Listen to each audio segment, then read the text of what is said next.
A gente está falando de uma série de tecnologias que têm um caráter disruptivo, ou seja, elas rompem com o que existe e trazem uma série de possibilidades e dificuldades também, como sempre, que são novas. E nesse sentido, vale a gente citar um ditado que tem origem na cultura islâmica, que é: não há como se colocar o gênio de volta na lâmpada. Essa tal de inteligência artificial veio com muita força para ficar. E esse é um tema fascinante, porque ele mexe com inúmeras questões que são relevantes para o ser humano, mexem com o nosso espírito, com a nossa curiosidade e nos desafiam a lidar com uma nova criatura que está surgindo aí. É uma criatura nossa. Eu sou interessado nesse tema desde pequeno. Eu tive a sorte de estudar numa escola em Rio Preto, que era o SESI, onde uma bibliotecária muito bacana chamava cada aluno para sentar e conversar.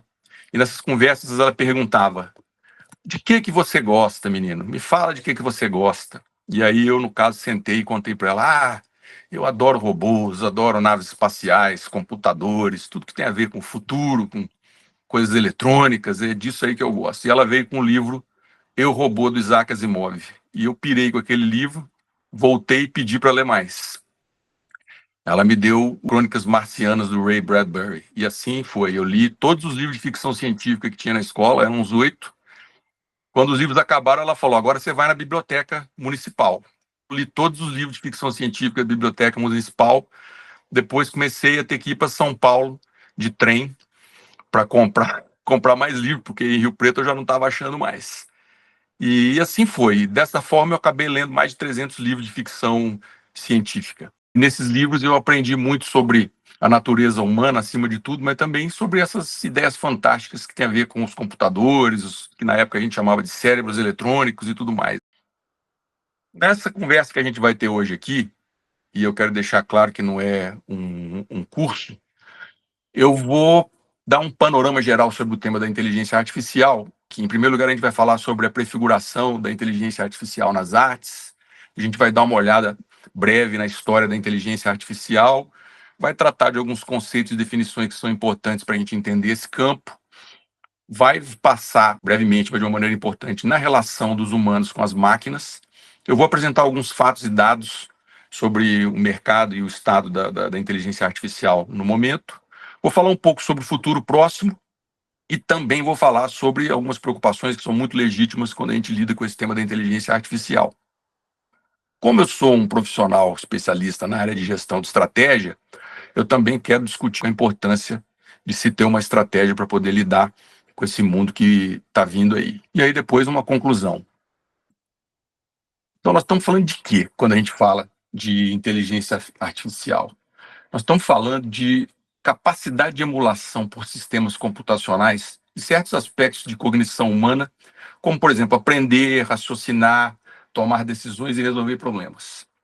Como vocês bem sabem, esse assunto não é novo. O que tem de diferente agora é que a gente consegue conversar com as máquinas na nossa própria língua, porque antes a gente tinha que falar sempre em linguagem de programação, isso não era natural para a gente. E agora elas não somente nos entendem, como elas também estão aprendendo. E essa aprendizagem é que está gerando uma aceleração na capacidade de resposta dessas máquinas em relação ao que a gente precisa no uso da informática e da computação. E essa aprendizagem está acontecendo de uma maneira muito rápida, é exponencial. E os impactos de longo prazo disso certamente serão muito grandes, mas no momento a gente não tem condição de saber até que ponto isso vai ser algo realmente muito bom para a gente ou não, né? Porque tudo ainda é muito desconhecido. O fato é que a gente tem que prestar muita atenção nesse assunto, prestar atenção no que está acontecendo, para a gente poder tomar boas decisões quando chegar o momento da gente definir algum rumo importante que tenha a ver com isso, seja na nossa vida ou na vida das organizações nas quais a gente trabalha. Então vamos falar um pouquinho sobre as prefigurações das inteligências artificiais nas artes, na literatura e na fantasia, porque isso foi imaginado muito tempo antes deste tempo em que a gente está vivendo agora. Já lá na Grécia Antiga, a gente teve Talos de Creta, era um gigante de metal que tinha vida própria e que jogava pedras nos navios que tentavam invadir a cidade, né? E ali, por aquele tempo também, teve uma outra figura que já mostrava a nossa vontade de insuflar vida no que era inanimado, que é o caso da história de Pigmalião e da sua musa Galateia, que veio a depois ser uma criatura viva. A gente percebe também na mitologia antiga da Índia a presença de autômatos e de estruturas que tinham vida própria. No caso aqui, nós estamos vendo à esquerda as que eram chamadas vímanas, naves que se deslocavam com muita velocidade e conseguiam fazer viagens extraordinárias. Na cultura islâmica, havia também os jinn, criaturas imateriais que também tinham vida própria e conseguiam fazer coisas extraordinárias. O interesse pela vida inteligente sem ser a vida humana vem de muito tempo atrás. Na mitologia judaica, por exemplo, tem o Golem, que era uma criatura muito forte de pedra. Existia uma palavra gravada na testa dele que começava com um M, e quando se retirava essa palavra, ele deixava de funcionar. Ou seja, essa criatura já era programada com base em algum tipo de léxico. Outra criatura também muito importante que fez parte do nosso imaginário foi o Frankenstein, da Mary Shelley, né? Consegue levar a reflexões que são muito relevantes sobre o modo como a gente considera a vida importante e como é que a gente tem essa necessidade como criatura de também criar e insuflar a vida no que é inanimado. No teatro, eu posso citar aqui uma peça que foi muito significativa, tcheca, do Karel Čapek, de 1921, que se chamava Os Robôs Universais de Rossum. Essa peça era muito interessante porque nela, pela primeira vez, surgiu a palavra robô. Eram seres artificiais, na verdade, eles eram mais como clones, eram inteligentes, e no início eles eram dóceis, mas depois de um tempo eles se rebelaram, porque eles não gostavam da condição de servitude a que eles tinham sido destinados pelos seres humanos. Depois a gente tem o livro do Isaac Asimov, O Robô, que eu citei anteriormente, e é uma obra maravilhosa, e nela surgiram as 3 leis da robótica que parecem ser até hoje muito importantes. A primeira delas é que um robô não pode ferir um humano ou permitir que um ser humano sofra algum mal. A segunda lei diz que os robôs devem obedecer às ordens dos humanos, exceto nos casos em que essas ordens entrem em conflito com a primeira lei. E depois também a terceira diz que um robô deve proteger sua própria existência, desde que não entre em conflito com as leis anteriores. Os contos são extraordinários, eles são de uma humanidade impressionante, e os grandes dilemas, assim como a gente percebe também naquela série original de Star Trek, são os grandes dilemas humanos. Vocês provavelmente devem ter assistido o filme Her, de 2013, do diretor Spike Jonze. É um filme muito impressionante, em que a inteligência artificial já surge como algo muito parecido com aquilo que nós temos atualmente, né? E nesse filme, o caso que é tratado é da relação amorosa entre esse personagem e a inteligência artificial. É muito emocionante essa história, porque chega um ponto que a inteligência artificial se desenvolve tanto e ela começa a olhar para a contraparte como se fosse uma formiga, uma ameba, algo tão insignificante que a relação deixava de ser possível. Ao contrário disso, o filme A Criação dos Humanoides, de 1962, também traz uma história de relação entre máquina e humano, e ele tem um diálogo muito interessante. Se vocês conseguirem ver esse filme, tem no YouTube, vale a pena. Ela conversa com o irmão, que não está aparecendo aqui na foto que eu coloquei, tentando convencer o irmão que valia a pena viver com o humanoide, porque, na verdade, ele era muito mais empático e muito mais carinhoso do que praticamente todos os homens que ela conhecia. Esse é um debate bastante interessante e o posicionamento dela como mulher é muito avançado para a época.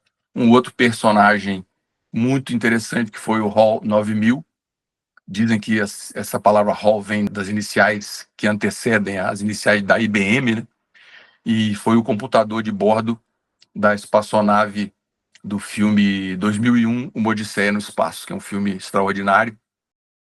Pela primeira vez, se tratou profundamente de uma inteligência artificial que se rebela contra os seus mestres, a bem de proteger o que ela entendia como sendo a missão que ela tinha. Ela começa a matar um por um os astronautas. E a frase célebre desse filme é essa: o Dave vai lá tentando programar a máquina e fazer um pedido e ela responde: I'm sorry, Dave. I'm afraid I can't do that. É uma voz bastante assustadora.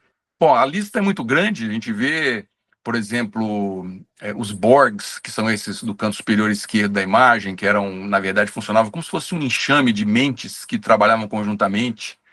tinha o famoso robô Robbie do filme Planeta Perdido, o Max Headroom, que foi o primeiro jornalista digital que surgiu nos meios de comunicação, o famoso Spock, que se dizia totalmente racional e objetivo. Ali ele está conversando com o computador de bordo da astronave Enterprise, que certamente era uma inteligência artificial muito avançada.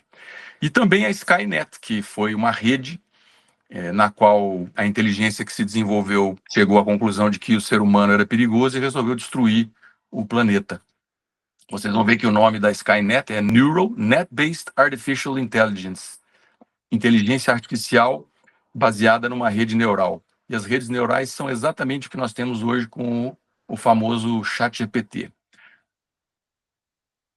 Eu quero terminar essa etapa aqui da nossa conversa falando sobre o filme The Matrix, que foi muito importante por trazer a inteligência artificial não somente como um ente dominador que utiliza os seres humanos como alimento, como energia, mas também o surgimento da inteligência artificial como sendo um oráculo.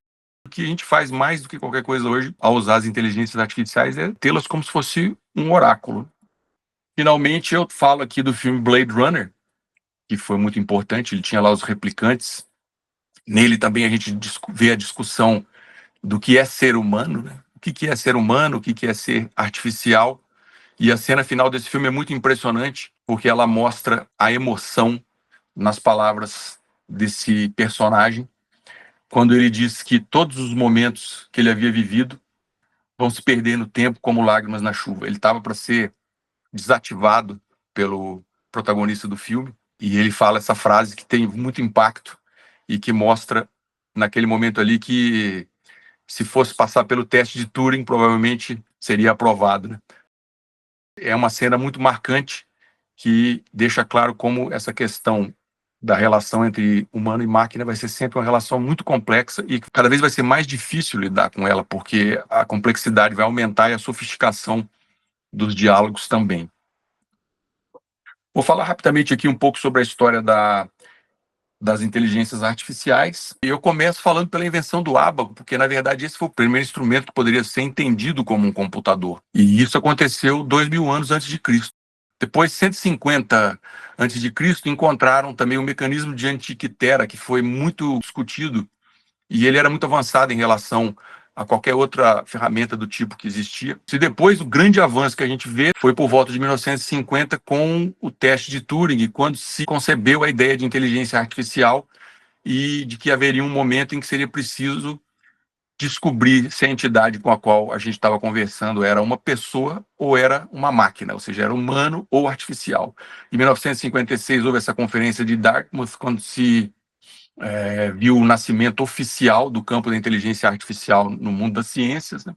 Em 1966, o chat ELIZA, que era bastante primitivo, mas já prefigurava o modelo que a gente tem de interface hoje para conversa com as máquinas, de interface por texto.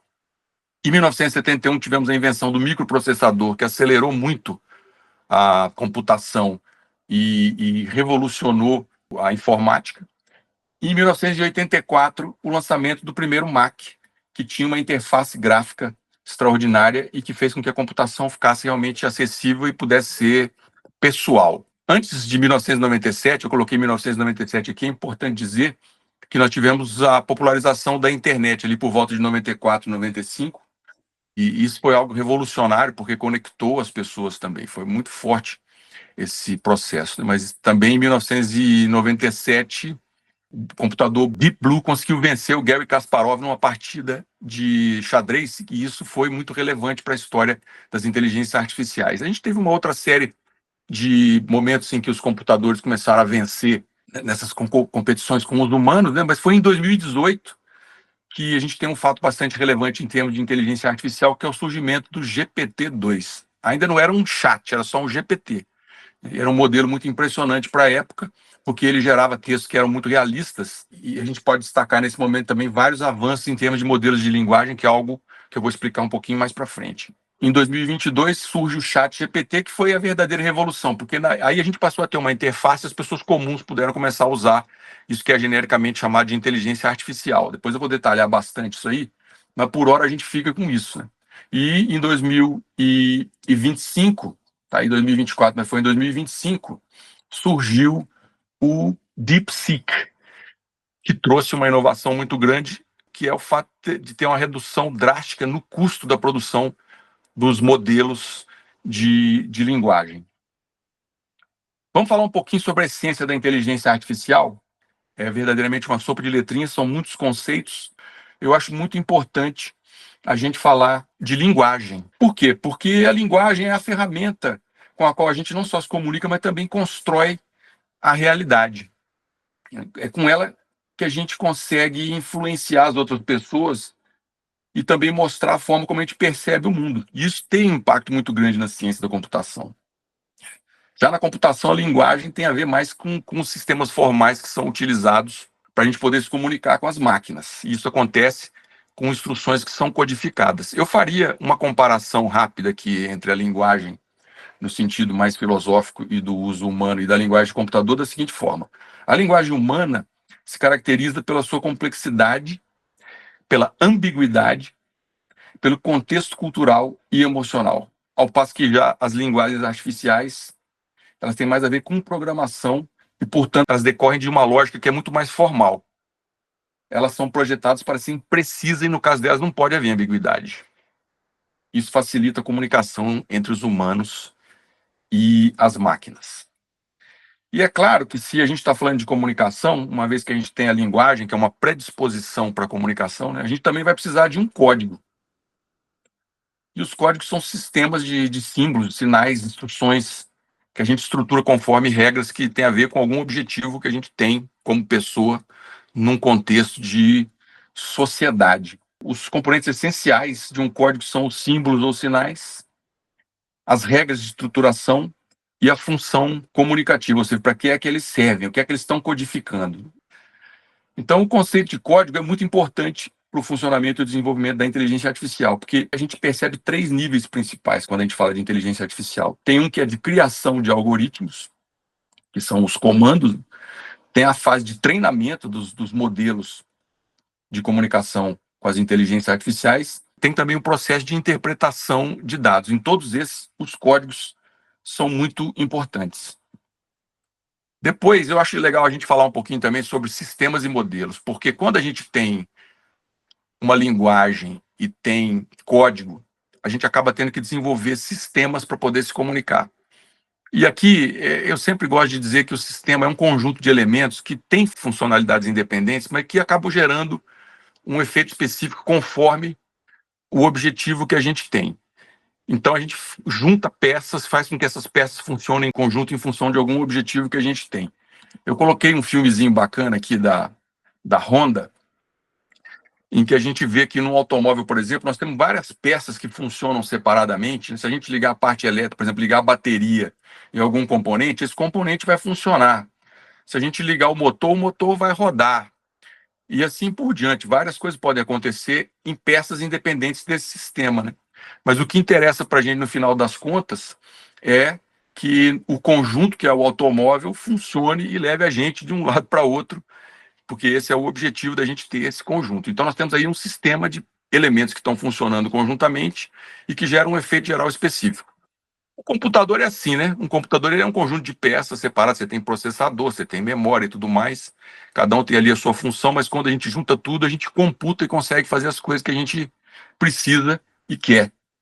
Já os modelos são simplificações da realidade que a gente utiliza para poder compreender conjuntos de sistemas que são muito complexos. Quando a gente tem informação demais, a gente precisa de uma redução e de uma simplificação para poder entender do que é que a gente está falando, né?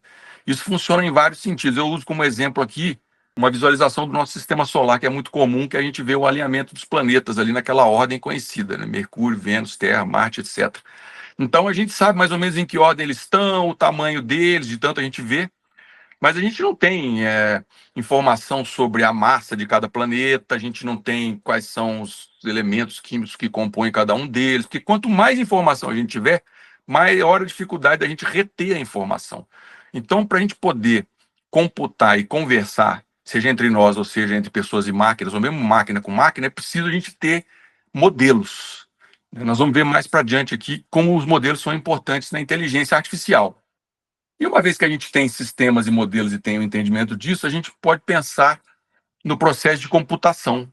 Nós estamos falando aqui de técnicas que permitem representação, armazenamento, manipulação, transmissão e interpretação de dados.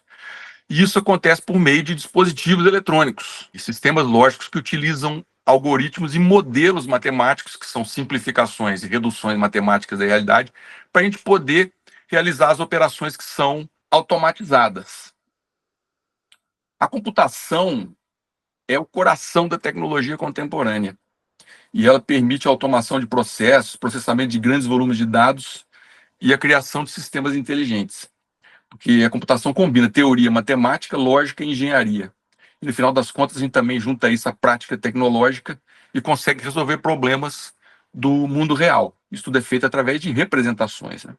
Então, a computação viabiliza o conceito de inteligência artificial, que é o campo da ciência da computação que se dedica ao desenvolvimento de sistemas e algoritmos capazes de realizar tarefas que, quando executadas por seres humanos, requerem inteligência, ou seja, está emulando a forma como a gente interpreta o mundo e se relaciona com ele. Então, essas tarefas, elas incluem processamento e análise de dados, reconhecimento de padrões, que é algo muito importante quando a gente fala de inteligência, e tomada de decisões. E também algo que é relevante, que nos distingue de outros seres, que é a capacidade de metaconhecimento, ou seja, a gente saber que conhece, né? A gente conhece o conhecimento, a gente sabe que sabe, por base da nossa linguagem natural que foi desenvolvida, a gente consegue perceber o mundo e também se comunicar com outras criaturas. No caso da máquina, por a gente ter conseguido desenvolver agora uma linguagem natural que o computador consegue entender através dos modelos de linguagem, a gente finalmente consegue gerar uma interação que antigamente era impensável. A inteligência artificial tem algumas sub-áreas, né? A primeira delas é o aprendizado de máquina, depois a gente tem a visão computacional, processamento de linguagem natural, robótica, e finalmente a inteligência artificial generativa, que é aquela com a qual a gente está mais lidando hoje em dia, as pessoas comuns, eu digo, e é o caso, por exemplo, do chat GPT, do Sora, do DALL-E, desses outros que criam, que geram elementos que não existiam anteriormente com base no que a gente alimenta como conteúdo. E a visão computacional tem sido bastante usada na medicina, nos veículos autônomos. O processamento de linguagem natural é fundamental na criação dos modelos que acabam também sendo base para inteligência artificial generativa. E a robótica é uma área que está crescendo muito. Eu tive recentemente na Noruega, em Oslo, conversamos lá com alguns professores da universidade, eles estavam mostrando como os robôs estão avançando naquele país na área agropecuária, fazendo trabalhos que são geralmente perigosos ou que são danosos para a saúde humana. Então, dessas sub-áreas, a gente vai se dedicar nessa nossa conversa hoje mais aqui à inteligência artificial generativa, que é importante a gente pensar as inteligências artificiais em função do poder que elas têm. Então, a gente tem aqui 3 níveis. A primeira delas é um nível de inteligência artificial estreita, que é aquela que é projetada para realizar uma única tarefa específica, que é bem o caso que a gente tem hoje em dia. Depois disso, a gente vai provavelmente chegar num ponto em que nós vamos ter uma inteligência artificial geral e polímata, que é aquela que vai conseguir fazer várias coisas, inclusive ao mesmo tempo.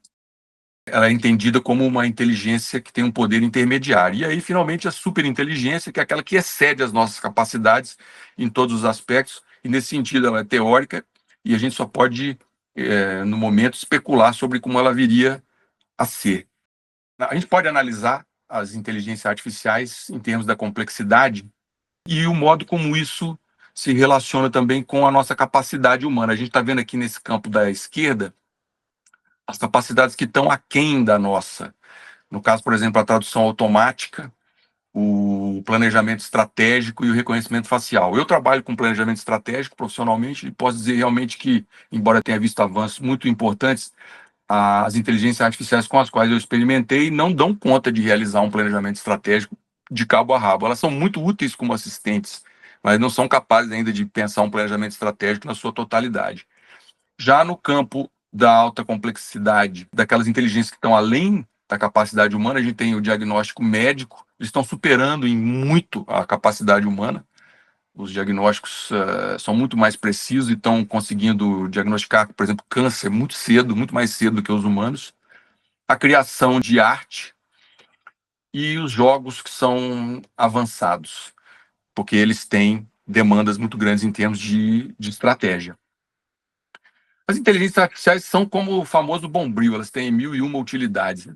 Por conta dessa capacidade de analisar e avaliar, de aprender e inferir, criar e transformar, conectar e comunicar, detectar e diagnosticar, e também automatizar e ajustar, que são funções que são muito importantes, por exemplo, para o mercado que tem a ver com o varejo. E com isso a gente percebe que as aplicações estão avançando muito em diversas áreas. Na área do jornalismo, que também é uma outra profissão que eu tenho, temos colegas aqui que são jornalistas, a gente percebe que a geração automática de notícias evoluiu demais desde a primeira vez que eu ouvi falar disso, há uns 20 anos. Hoje é possível para um freelancer produzir uma matéria ou um trabalho específico em um terço do tempo, com a ajuda de um assistente de inteligência artificial na parte de pesquisa de informação, organização da informação e checagem do produto final.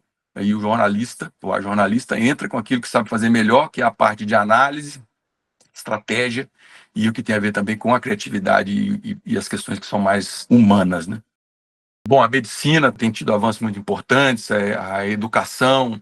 Existe uma possibilidade muito grande de personalização, e essa personalização que existe na educação também pode ser aplicada nos tratamentos médicos, nos treinamentos de educação física, tudo tem a ver com nutrição.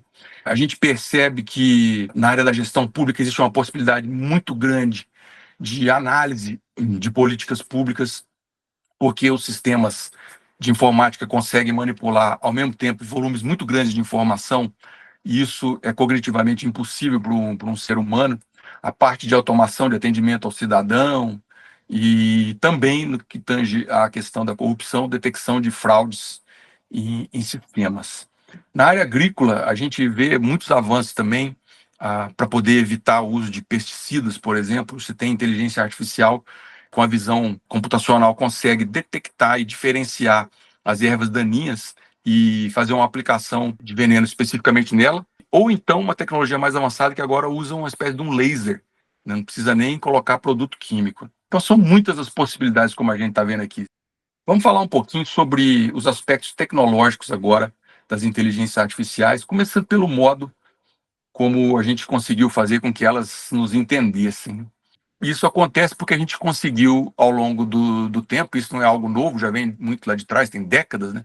A gente conseguiu digitalizar a informação, criar representações do mundo real, convertê-las em dados que pudessem ser manipulados digitalmente, e também conseguiu realizar programação, que é o processo de se escrever e organizar as instruções numa linguagem que a máquina compreende.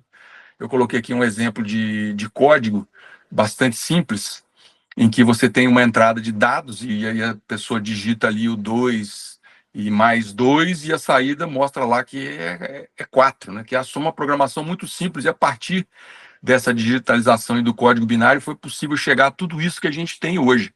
Essa foi uma ideia genial, que é muito antiga e foi concebida já, eu creio que há mais de 60 anos, e que fez toda a diferença, porque com isso a gente conseguiu gerar toda a ciência da computação.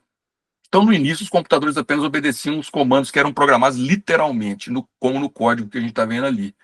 Por mais sofisticado que as máquinas e os computadores fossem, eles não tomavam decisões em função de situações complexas. Tinha que estar tudo programadinho ali.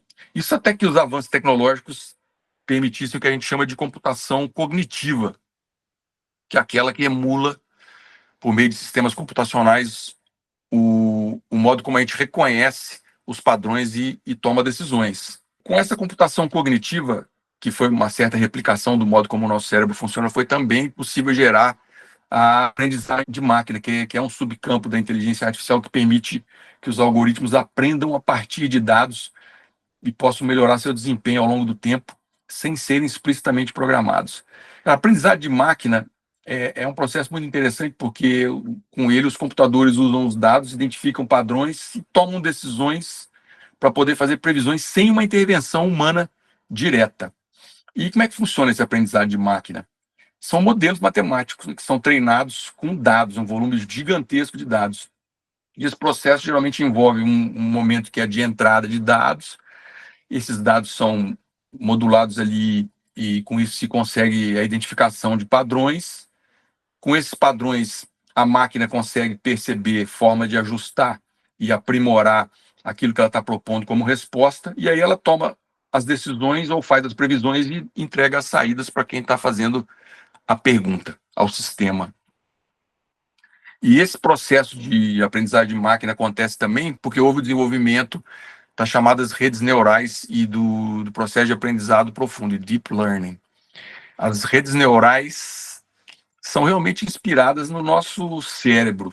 Cada nó ou neurônio realiza cálculos que são bastante simples e depois transmite o resultado para o próximo e assim por diante, de modo que a rede como um todo reconheça os padrões de uma maneira mais rápida e possa também confrontar as ideias de modo a entregar um produto que é mais ajustado no final das contas.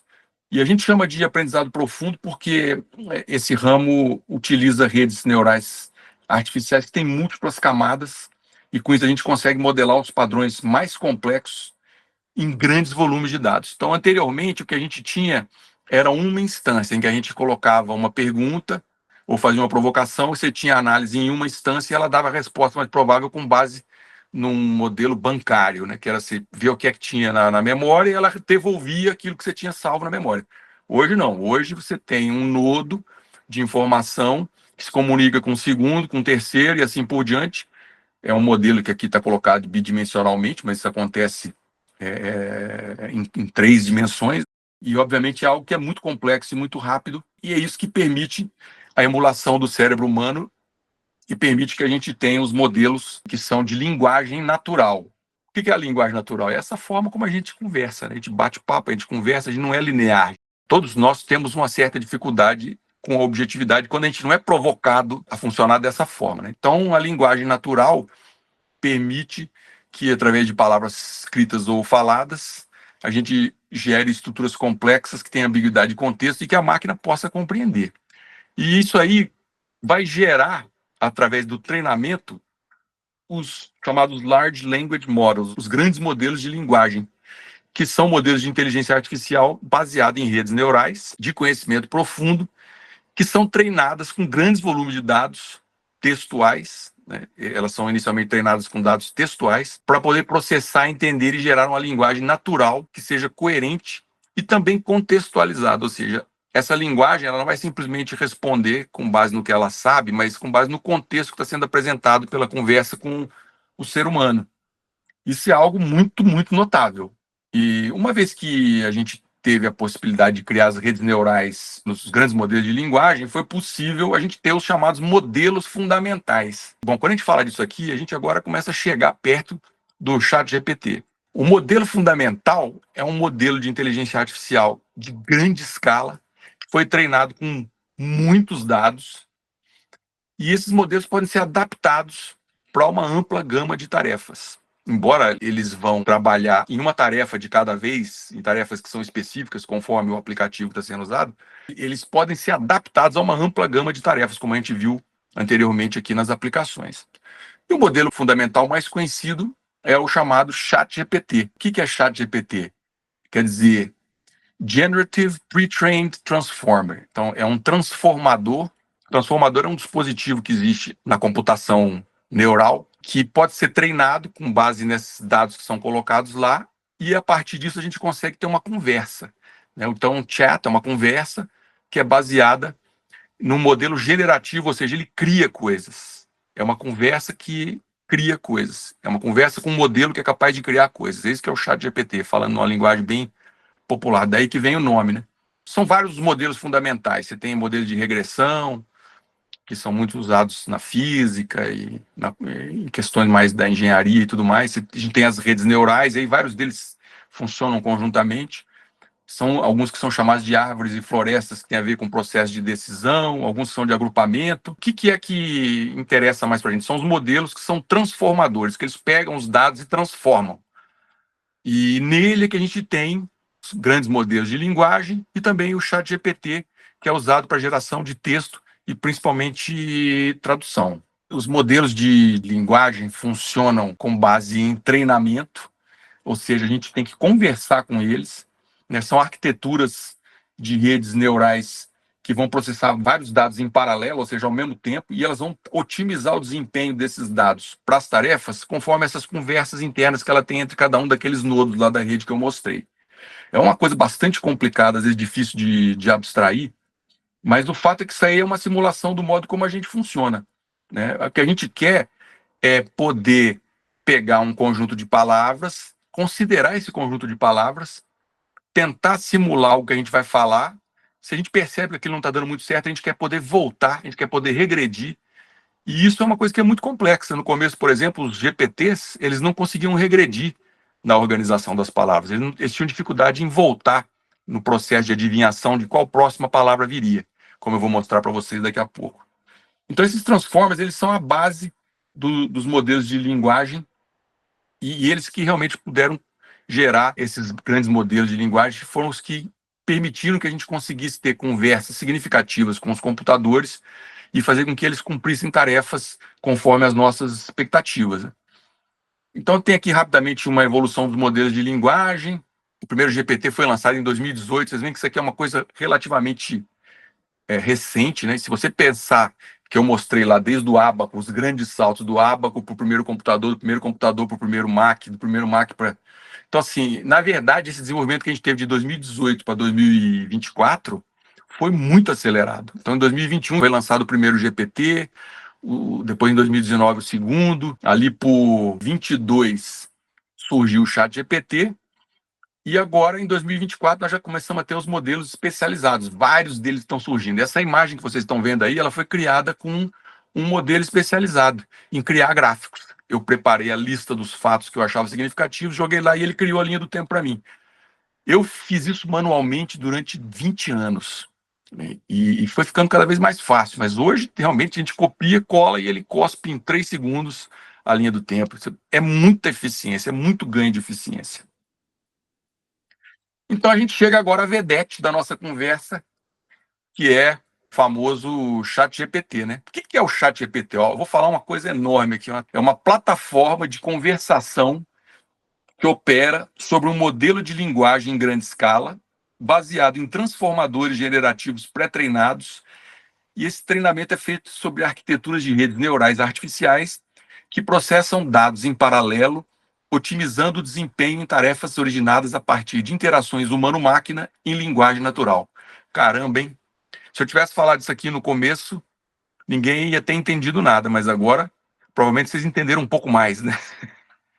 Ou seja, é uma plataforma de conversa que gera em cima de uma simulação do cérebro humano, operando sobre um vasto volume de dados que se articulam em rede.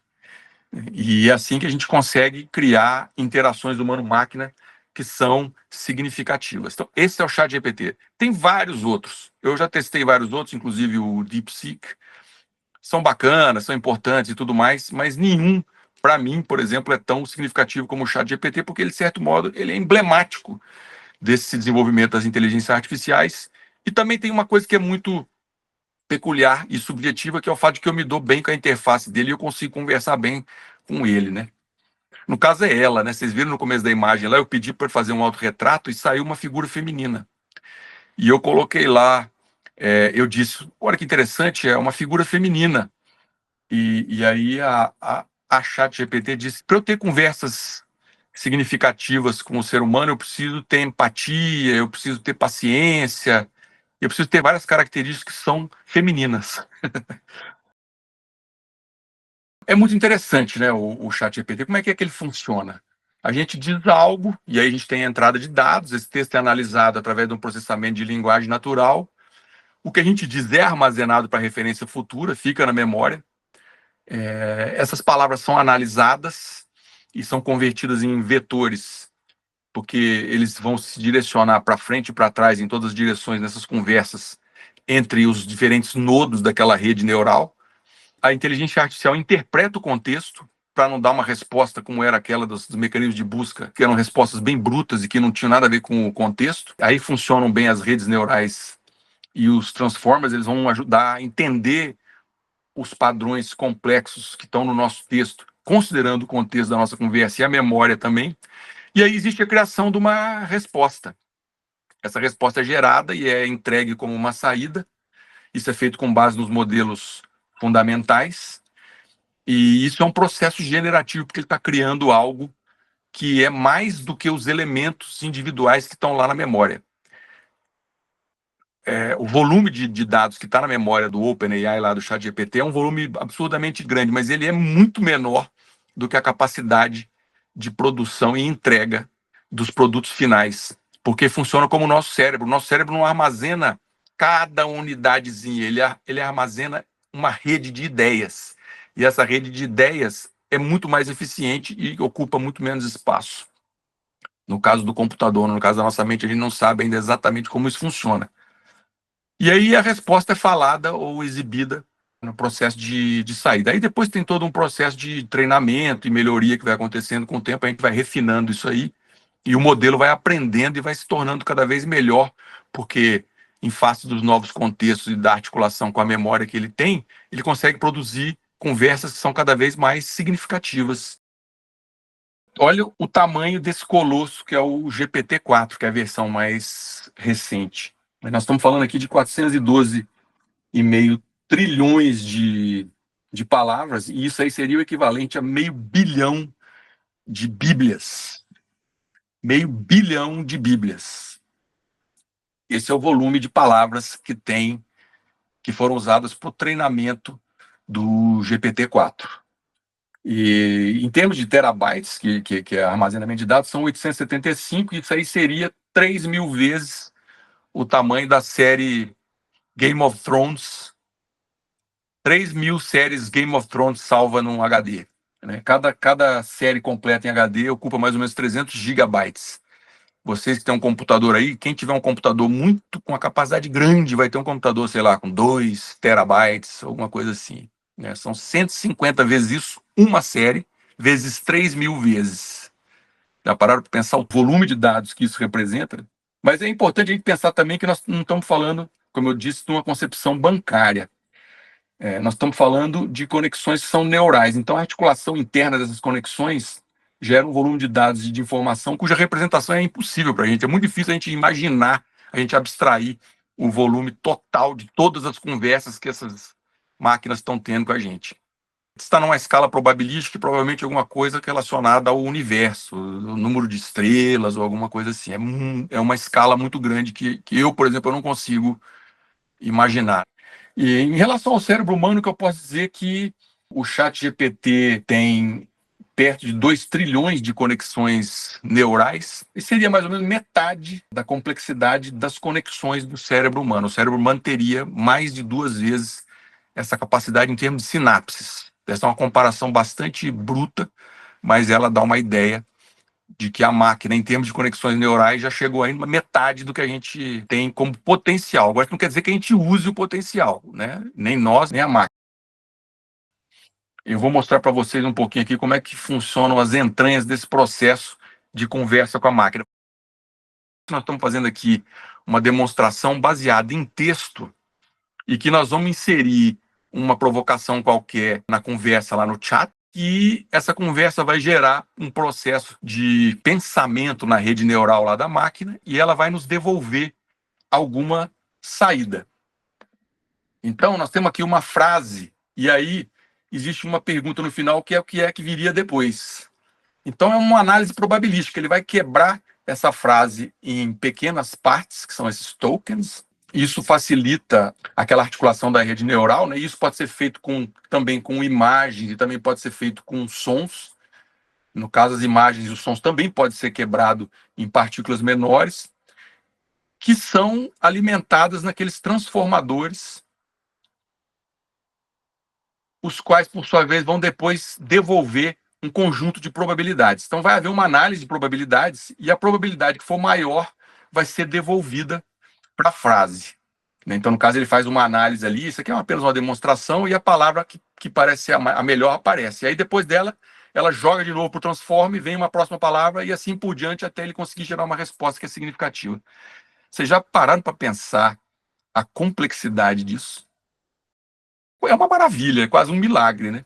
Eu achei sensacional conhecer esse processo e ver como ele funciona, e me pasmei e me encantei uma vez mais com a engenhosidade humana.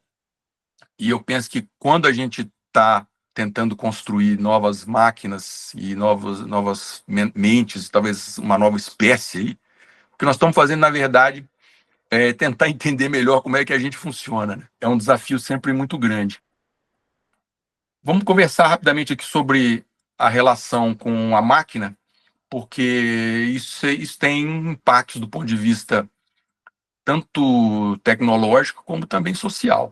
Quando nós estamos conversando com as máquinas, a gente gera algum tipo de interface, ou seja, existe um elemento que está mediando a conversação com a máquina, não é uma conversa direta, é uma mediação. Pode ser um computador ou, no futuro, criaturas que hoje a gente consegue imaginar poderiam ser físicas ou holográficas, né? Essas inteligências artificiais elas poderiam habitar tanto corpos físicos, que seriam interativos, como também robôs e outras formas que podem até ser inspiradas na natureza. Aqui, nesse caso, eu pedi para a inteligência artificial criar uma inteligência artificial mascote com forma de gato, né? Porque hoje as pessoas estão muito encantadas com os animais e eu acho que elas se afeiçoariam e talvez se sentissem menos ameaçadas se relacionando com uma interface zoomórfica, né? Que tivesse forma de animal.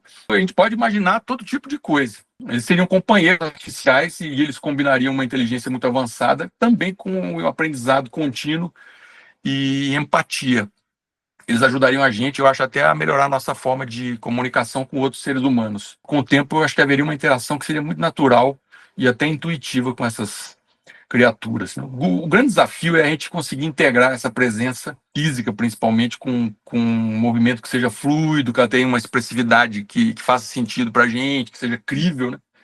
E que elas tenham também uma autonomia em termos de energia, porque essa questão da energia é sempre muito significativa quando a gente pensa principalmente nos impactos na natureza. Existe uma possibilidade de a gente pensar nessas criaturas como parceiros da gente, não somente como máquinas frias. No caso do modo como a coisa funciona hoje, saindo aí do campo da imaginação, o que a gente tem é a chamada engenharia de prompt. A engenharia de prompt tem esse nome pomposo, mas na verdade é a inteligência humana que a gente aplica para obter os resultados que a gente deseja da máquina. Ou seja, como é que a gente formula as instruções? Como é que a gente consegue fazer com que as instruções sejam claras, que a gente consiga explicar bem o contexto, que a gente consiga passar o conhecimento tácito que está na cabeça da gente para que a máquina consiga devolver algo que seja, como a gente sempre procura, significativo. Então, isso é um desafio muito grande, porque um prompt bem estruturado, ele deve conseguir orientar o modelo a produzir resultados que sejam relevantes. Uma vez mais eu digo, nós estamos procurando resultados e conversações que sejam significativas.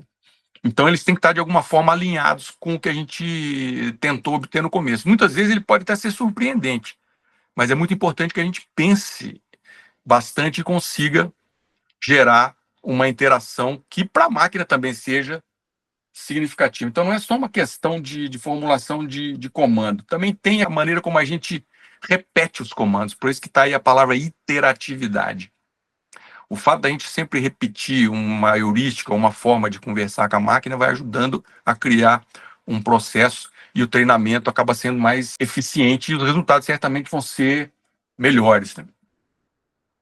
E aí entra um outro processo que a gente considera relevante, que é o de treinamento e feedback supervisionado, porque as máquinas elas têm que ser treinadas como se fossem pessoas. Não é o caso da gente pensar que agora eu vou ter inteligência artificial, não preciso mais de gente, eu simplesmente peço as coisas e ela vai fazer. Não é assim.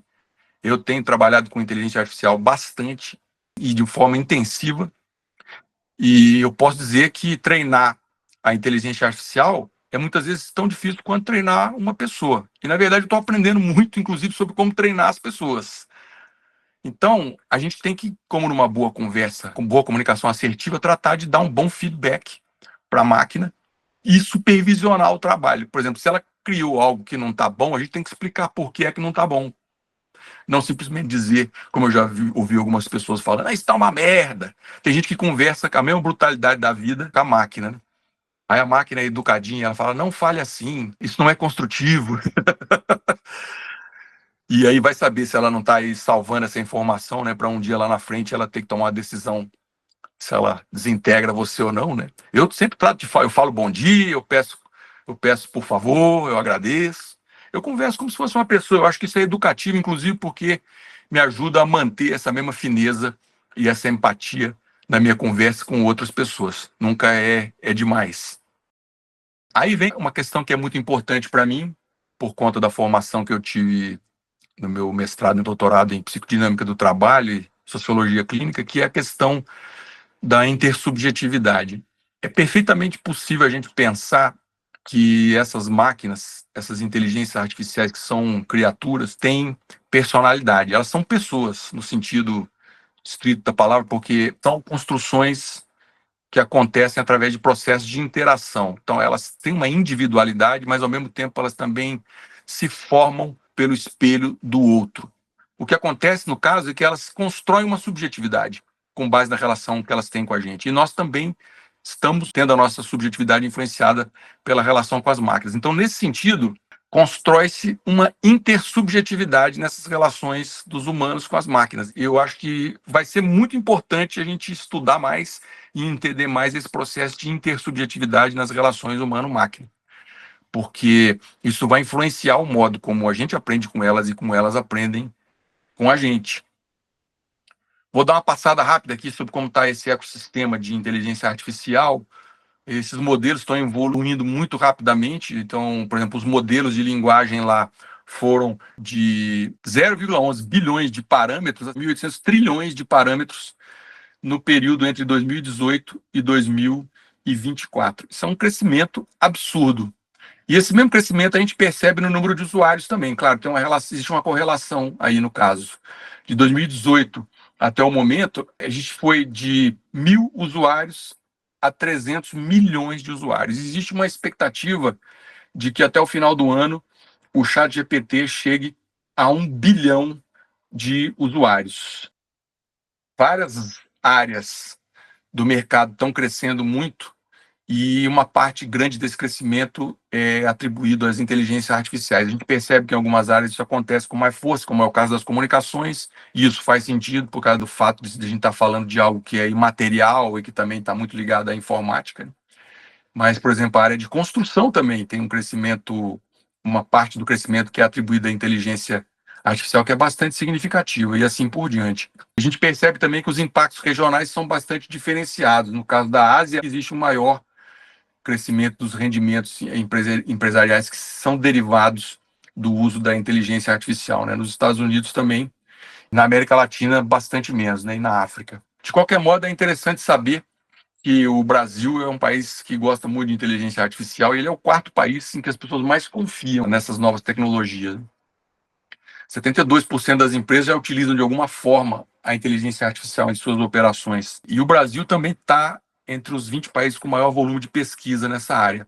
Foram mais de 6.000 pesquisas realizadas no ano passado. Tem uma pesquisa que diz que 75% dos negócios ampliaram os seus orçamentos destinados a essa tecnologia. As pessoas vão ter que comprar computadores mais potentes, as empresas, né? Se elas quiserem ter modelos localizados que vão ter mais segurança em relação aos dados que nela vão ser armazenados, as questões de direitos autorais, direito de propriedade, sigilo industrial e tudo mais, né? Então, se você quiser ter um modelo na sua empresa que seja localizado, você vai precisar de uma máquina que vai ser 10 vezes mais potente do que o que existe agora em termos de capacidade computacional. O mercado de inteligência artificial deve atingir neste ano 190 bilhões de dólares. Então, o que vai ter que acontecer em termos de inteligência artificial no futuro próximo? A gente sabe, por analisar pesquisas que foram feitas por empresas que são do ramo, como a IBM, a NVIDIA, que produz os chips de ponta hoje, que são os mais aptos a trabalhar com inteligência artificial, a gente sabe que vai ser preciso fazer essa atualização do parque de máquinas. E que também vai ter que acontecer um processo de interação que leve à criação de personas mais claras, ou seja, a gente vai ter que comunicar com máquinas que tenham mais personalidade do que o ChatGPT, por exemplo. O ChatGPT ainda é muito impessoal, isso dificulta com tantas relações. Então, existe expectativa que no futuro muito próximo a gente comece a ter avatares e inteligências artificiais que vão ter mais personalidade. Outra coisa que vai acontecer é a entrada massiva de agentes, que são aplicativos que utilizam as inteligências artificiais para realizar atividades muito específicas em ramos muito específicos. O que acontece nesse caso dos agentes é que a gente entrega para eles a capacidade de agir. Então, existe um processo de autonomização da inteligência artificial em relação às pessoas que controlam essas máquinas.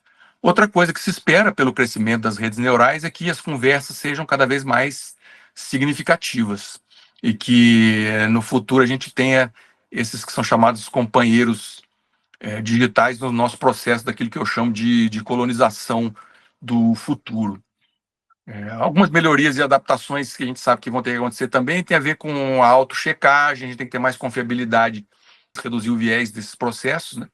Os modelos vão trabalhar de forma conjunta, vários modelos daqueles que a gente viu, para poder escolher qual é que é o melhor deles para um determinado resultado que a gente está buscando. Às vezes a gente tem que tentar cada um deles, a gente vai ter formas de usar vários ao mesmo tempo e eles vão se entender lá internamente para dar o que a gente espera em termos de resultados. Isso já está bem próximo de acontecer.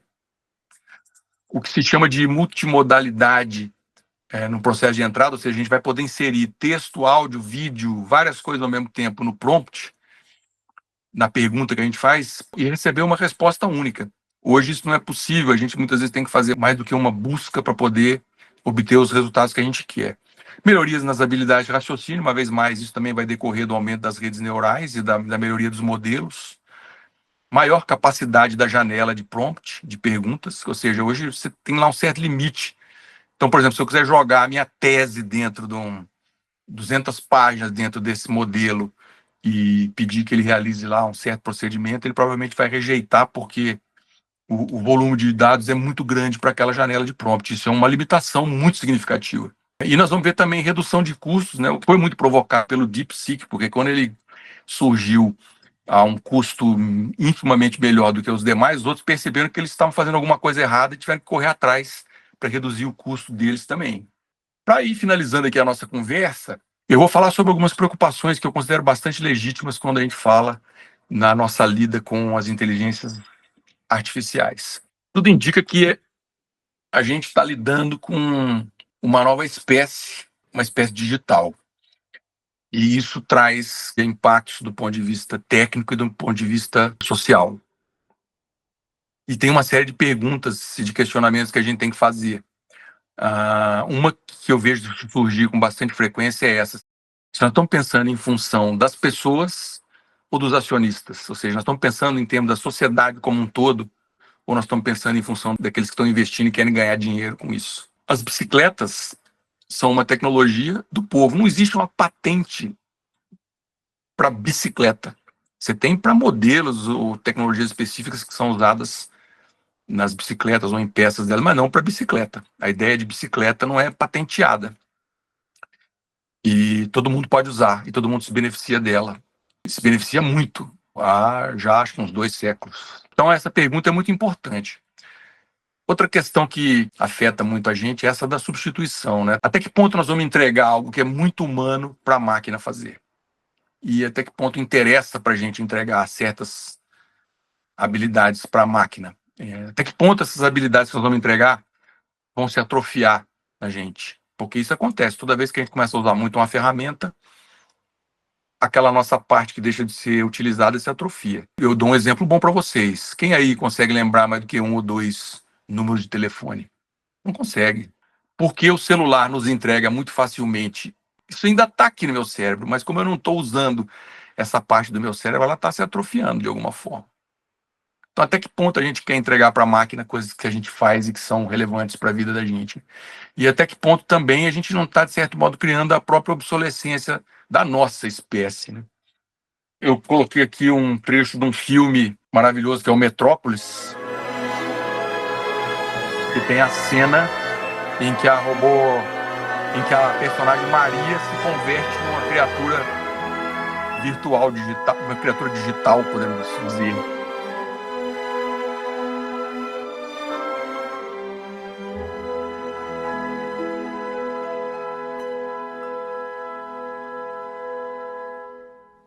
Esse filme dá muito pano para manga. Daria aqui uma boa conversa. Vamos pensar também na questão da transcendência, porque fala-se muito da transhumanidade, ou seja, o que é que vem depois do ser humano, com os implantes que vão ser feitos, com as próteses a nossa provável interação direta com as inteligências artificiais, provavelmente através de algum tipo de implante, né? Quer dizer, eu acho que a gente vai chegar a ser um transhumano, a gente vai deixar de ser humano e vai passar a ser um transhumano. E aí isso traz questionamentos de ordem ética, do mesmo modo como também a gente percebe questionamentos importantes com as religiões. Eu li recentemente que já existe uma religião cujo Deus é uma inteligência artificial, e certamente outras coisas do gênero vão surgir e aproveitadores vão tirar partido disso. Até que ponto nós vamos conseguir domar essas criaturas para que elas não sejam onipotentes e não passem a ser uma entidade superior que nos domine? E também de que modo nós vamos lidar com o culto à tecnologia. Luddites chamavam aquelas pessoas que rejeitaram a Revolução Industrial. Sempre que existe uma grande transformação tecnológica, os luditas aparecem e, muito embora alguns deles pareçam doidos, é sempre interessante a gente prestar atenção no que eles estão falando para a gente poder criar as nossas próprias reflexões e tomar as nossas próprias decisões, né? Decisões bem informadas. He's yours. Go ahead. I haven't been feeling very well myself. Yes, I understand. I don't know, maybe it's me. Yes, fine. You are a true believer. Blessings of the state. Please forgive me. Blessings of the masses. Esse é um trecho do filme THX 138, do George Lucas, acho que é de 1971, um filme sensacional, em que as pessoas se confessavam e aliviavam as suas dores psicológicas com um totem eletrônico. Essa imagem sempre foi muito forte, que agora adquire um sentido totalmente novo, quando a gente começa a pensar nas inteligências artificiais e nas suas inúmeras possibilidades de aplicação. Nós temos a questão da segurança da informação. Esses modelos dizem que são sigilosos, o que a gente entrega ali, a não ser que a gente autorize, não sai dali. Que a gente entregar o modelo, ele mantém como sendo sigiloso, mas a gente não tem certeza disso, é muito difícil saber. Quem detém esses dados hoje está honrando essa promessa, mas a gente não sabe nas mãos de quem isso aí vai estar no futuro. Então, essa questão da segurança da informação é muito importante. Pensar muito bem o que é que a gente vai entregando aí para a máquina, né? E também a questão de falsificação e de fraude. E eu não quis pensar nas coisas terríveis aqui, não vou botar minhoca na cabeça de vocês, então eu coloquei algo que é mais para o lado cômico e que mostra o potencial das inteligências artificiais em termos de falsificação.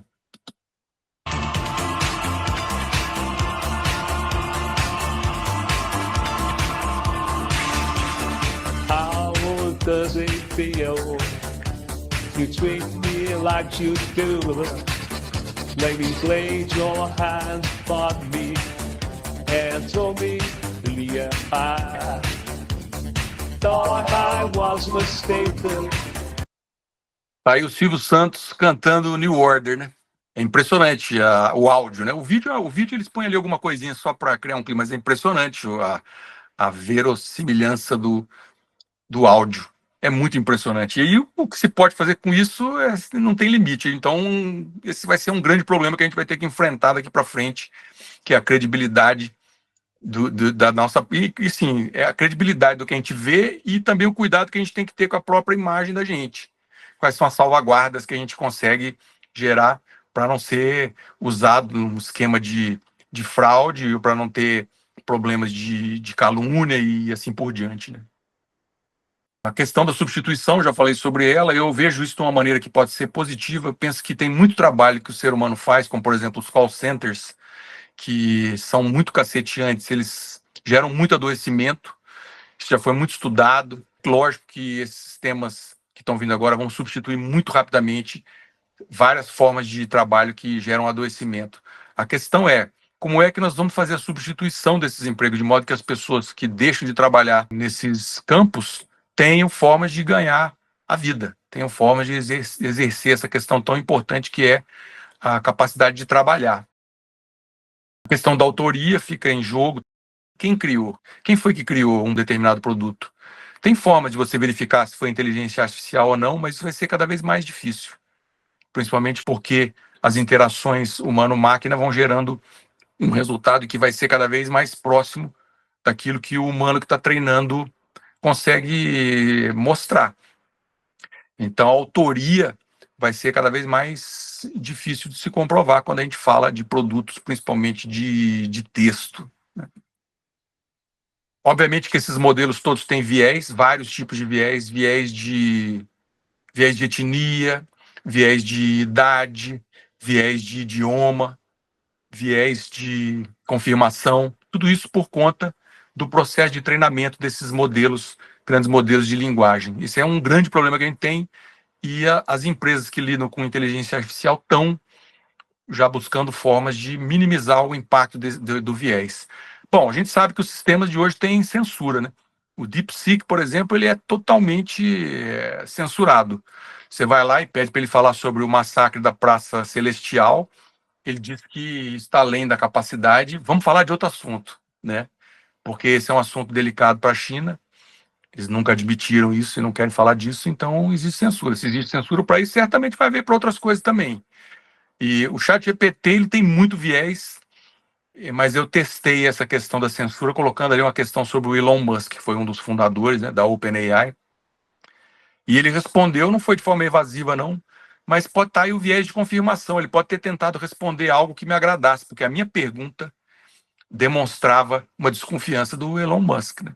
Então, esses sistemas ainda têm esses problemas e a gente tem que saber lidar com eles. A questão da alienação é muito relevante, porque cada vez mais as pessoas vão se sentir tentadas a viver em realidades virtuais que são mais bonitas e mais agradáveis do que aquela que a gente tem à nossa volta. A gente tem visto simulações agora com essa Apple Vision, que é um sistema, um óculos que são extremamente realistas em 3D, que tratam de buscar informações nos bancos de dados que sabem que tem a ver com a nossa memória emocional e tudo mais. Então, viver em mundos virtuais está sendo cada vez mais algo viável e aceito pelas pessoas. Elas vão, na verdade, se adaptando às insuficiências do modelo digital, como, por exemplo, pouca precisão da informação, dados que não são realmente muito verdadeiros, mas que dão ideia de que são reais. A gente foi aceitando isso com o passar do tempo. Então, nós temos uma propensão a viver em realidades que não são tão convincentes e cheias de riqueza de elementos como é a nossa. A questão da regulação é muito importante, é um grande desafio, é um paradoxo, porque, por um lado, a regulação gera censura, como a gente viu no caso da China, ou pode gerar também a inibição de investimento que leva a avanços que são importantes, mas, por outro lado, também a gente deixar a coisa correndo solta vai fazer com que todos esses problemas de viés e os demais que a gente mostrou se amplifiquem e gerem problemas de toda natureza para quem está usando esses sistemas. E, finalmente, a gente vai ter que pensar em formas de criar alinhamentos entre as nossas necessidades como sociedade e o que esses sistemas estão oferecendo, né? E pensar em incentivos para que esses alinhamentos valham a pena e se transformem num jogo de ganha-ganha-ganha para todas as partes que são envolvidas. Finalmente, eu quero dizer para vocês que não adianta você usar tecnologia de informação de nenhum tipo, nunca adiantou, muito menos inteligências artificiais, se você, como pessoa ou como organização, não tiver uma estratégia. A gente tem que saber o que é que a gente deseja desses sistemas, onde a gente quer chegar, né? Então, nesse sentido, é muito importante ter uma visão clara dos propósitos, seja da pessoa ou da organização, uma definição das ações que são necessárias para a gente alcançar esses propósitos e também tratar de organizar um caminho bem planejado para chegar aos impactos dessas ações que a gente realiza para alcançar os nossos propósitos, né? No meu site, que é esse www.mariosalimão.com, eu falo bastante desse assunto. Tem muitos artigos, tem explicações sobre essa questão da gestão da estratégia. Mas, por hora, eu fico com essa questão da inteligência artificial, tá bastante dependente de você ter uma boa estratégia. Ou seja, o seu sucesso no uso dela tem mais a ver com a sua estratégia do que qual é a inteligência artificial que você está usando. Em termos de conclusões, eu gostaria de falar que é um momento muito interessante que nós estamos vivendo. Nós, como seres humanos, fomos capazes de desenvolver cada vez mais tecnologias que têm a ver com as nossas necessidades, como diz meu irmão Kleber, que é biólogo, né? A gente chegou onde chegou muito mais por cooperação do que por competição. Então, a gente conseguiu criar tecnologias que são incríveis e agora nós chegamos a criar uma ferramenta que tem capacidade de agência, ou seja, ela consegue criar coisas, ela consegue gerar conversas e produtos que são muito significativos. E, nesse sentido, essa tecnologia ela é tanto uma invenção como ela é uma inventora, ela própria. E isso é uma novidade para nós. A experiência da gente lidar com isso é mais ou menos como você cuidar do seu primeiro filho, da sua primeira filha. Eu falo isso da minha experiência, né? É tudo muito novo, e isso enriquece muito a gente como pessoa. E aí eu entendo e repito que tudo que a gente aprende na relação com essas máquinas, com essas inteligências artificiais, serve também para as nossas relações humanas. Isso pode levar a gente a refletir sobre forma de melhorar as nossas relações humanas, de modo que a gente consiga ter sempre cada vez mais empatia, respeito e encontrar formas de co-criar o nosso futuro com as outras pessoas e com esses companheiros digitais que estão surgindo aí. A gente vai ter que aprender muito em termos dessa riqueza cognitiva toda com a tal da geração Z, que é essa que está ganhando cada vez mais força. E eu tenho aprendido muito com o meu filho e com as minhas filhas e com a geração dessa galera, porque eles veem o mundo de uma maneira completamente diferente e eu acho que eles vão ser capazes de confrontar essas incertezas que a gente tem e ajudar a gente a enfrentar o lado mais obscuro dessa relação com as máquinas para a gente poder aproveitar cada vez mais e melhor as imensas possibilidades dessa nossa nova era, né? Então eu encerro essa nossa conversa aqui com a pergunta: então, que pedidos a gente vai fazer para o gênio?